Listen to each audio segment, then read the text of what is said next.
ஸ்ரீமதே ராமானுஜாய நமஹா. நம்பிள்ளை ஒட்டி ரொம்ப முக்கியமான 2 வார்த்தைகள். நம்பிள்ளை சிஷ்யராக கேட்ட வார்த்தை, நம்பிள்ளை ஆச்சாரியராக மற்றவர்களுக்கு சொன்ன வார்த்தை. 2மே அர்ச்சாவதாரத்தை பற்றின வார்த்தைகள். நம்பிள்ளை முதல்ல நஞ்சியர் இடத்துல ஸ்ரீபாஷ்ய காலக்ஷேபம் கேட்டுக்கொண்டிருக்கார். நஞ்சியர் நம்பிள்ளைக்கு ஸ்ரீபாஷ்ய அர்த்தங்கள் பிரசாதித்து கொண்டு வர, அப்பொழுது திருப்போணகமானது சமைந்தது அப்படின்னு மற்றொரு சிஷ்யர் நஞ்சியருக்கு அறிவித்தார். திருப்போணகம் அப்படின்னா எம்பெருமானுக்கு பண்ணக்கூடிய பிரசாதம், அது சித்தமாக ஆயிடுத்து. அடுத்தது எம்பெருமானுக்கு கண்டுருளை பண்ண வேணும், அதாவது திருவாராதனம் பண்ணணும், அப்புறம் எம்பெருமானுக்கு கண்டுருளை பண்ண வேணும். அப்போது நஞ்சியர் நம்பிள்ளையை பார்த்து சொன்னாராம், சரி நான் ஸ்ரீபாஷ்யத்தை படிச்சுட்டு இருக்கேன், நீ போயிட்டு எம்பெருமானுக்கு திருவாராதனம் பண்ணிட்டு வா அப்படின்னு சொல்ல, அப்போ நம்பிள்ளை கேட்டாராம், அடியனுக்கு திருவாராதன கிரமம் தெரியுமான, அடியேன் அறியேனோ அப்படின்னு நஞ்சியர் இடத்துல நம்பிள்ளை விண்ணப்பித்தாராம். அதாவது தேவருடைய பெருமாளுக்கு திருவாராதனம் பண்ற அளவுக்கு எனக்கு என்ன சாமர்த்தியம் இருக்கு, எனக்கு என்னென்ன உபசாரங்கள் எப்படி செய்யணும் அப்படின்னு எனக்கு என்ன தெரியும் அப்படின்னு நம்பிள்ளை நஞ்சியர் இடத்துல கேட்க, நஞ்சியர் பதில் சொன்னாராம், எனக்கு மட்டும் தெரியுமான அப்படின்னு நஞ்சியர் பதில் உரைத்தாராம். அதாவது என்ன தாத்பரியம்னா, நம்ம என்ன பெரிய சாமர்த்தியத்தோட பண்ணாலும் எம்பெருமானுடைய பெருமைக்கு அது நிகராக ஆக போறதா? அப்படி இருக்கும் பொழுது உமக்கு திருவாராதன கிரமம் தெரியாதுன்னா அப்ப எனக்கும் தான் தெரியாது, எனக்கு மட்டும் என்ன தெரிய போறது? ஆகையினால என்ன பண்ணணும் அப்படின்னா, எம்பெருமானுடைய அந்த சௌலபியத்தை அனுசந்தானம் பண்ணி ஒரு துவயத்தை சொல்லி எம்பெருமான் திருவடிகளை விலக்கி விட்டுட்டு திருப்போணகத்தை எம்பெருமானுக்கு கண்டுருளை பண்ணிட்டு வாரும் அப்படின்னு சொன்னாராம். இது எல்லாமே எம்பெருமானுடைய சௌலபியத்தை காட்டுறது.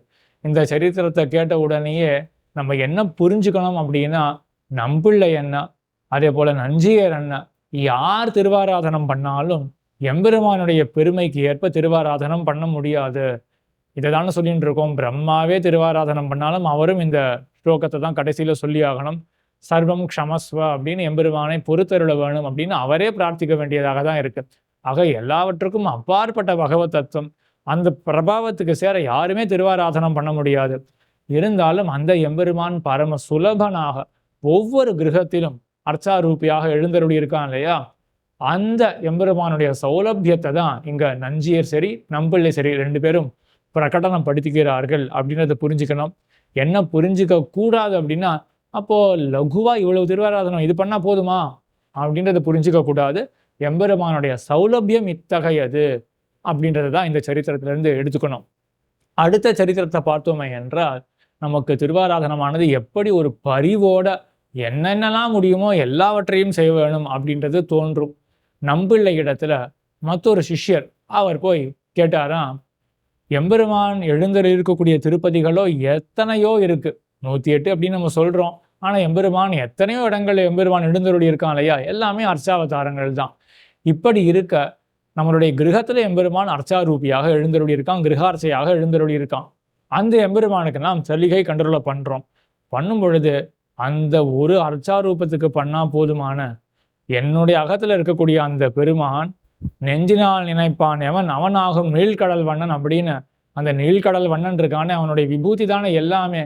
ஏன் இந்த எம்பெருமான் கிரகத்துல இருக்கக்கூடிய, என்னுடைய கிரகத்துல இருக்கக்கூடிய எம்பெருமான் அவன் தானே ஸ்ரீவைகுண்டத்திலையும் இருக்கான், அவன் தானே திருப்பார்கடலையும் இருக்கான், அவன் தானே திருவேங்கடத்திலையும் இருக்கான், அவன் தானே பெரிய பெருமாளாக ஸ்ரீரங்கத்திலையும் இருக்கான். அப்போ எம்பெருமானுக்கு இப்பேற்பட்ட பல பல திருமேனிகள்லாம் இருக்கு, நானும் வெறும் இந்த எம்பெருமானுக்கு மட்டும் அமுதிசை பண்றேன்னு, இது போதுமா, எல்லா எம்பெருமானுக்கும் அமுதிசை பண்ண வேண்டாமா அப்படின்னு ரொம்ப பரிவோட ஒரு சிஷ்யர் அவ்வளவு ஆத்மார்த்தமாக எம்பெருமானுடைய விஷயத்துல பரிவோட நம்பிளைய கேட்க, நம்பிளை ரொம்ப அழகாக பதில் சொன்னாராம்.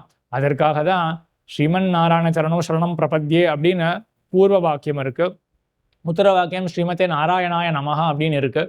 இதுதான் எம்பெருமானுக்கு பண்ணக்கூடிய கைங்கரியத்தை காட்டுறது, ஸ்ரீமதே நாராயணாய நமஹா அப்படின்றது. அந்த கைங்கரியத்தை சொல்லக்கூடிய இந்த வாக்கியத்தை நாம் திருப்போணகம் அமுது செய்ய பண்ணும் பொழுது நம்ம இந்த வாக்கியத்தை சொல்லி தான் அமுது செய்ய பண்றோம் இல்லையா. அப்படி பண்ணும் பொழுது ஒவ்வொரு ஆசனம் பொழுதும் இந்த வாக்கியத்தை உத்தர வாக்கியத்தை சொல்லி தான் எம்பெருமானுக்கு ஆசனத்தை சமர்ப்பிக்கிறோம்.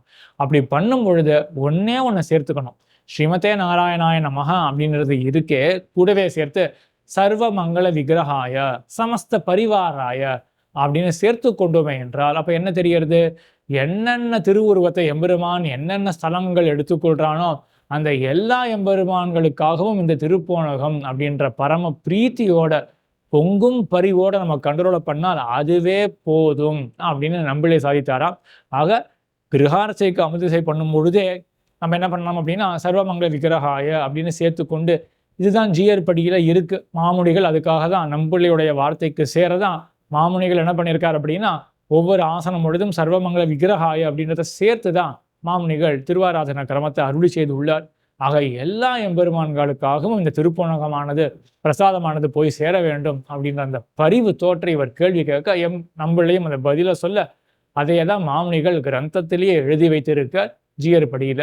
இப்படி எம்பெருமானுக்கு பரம பரிவோட இந்த சிஷ்யர் கேட்ட கேள்வியை பார்த்தோம். ஆழ்வார் திருவடிகளே சரணம், எம்பெருமானார் திருவடிகளே சரணம், ஜீயர் திருவடிகளே சரணம்.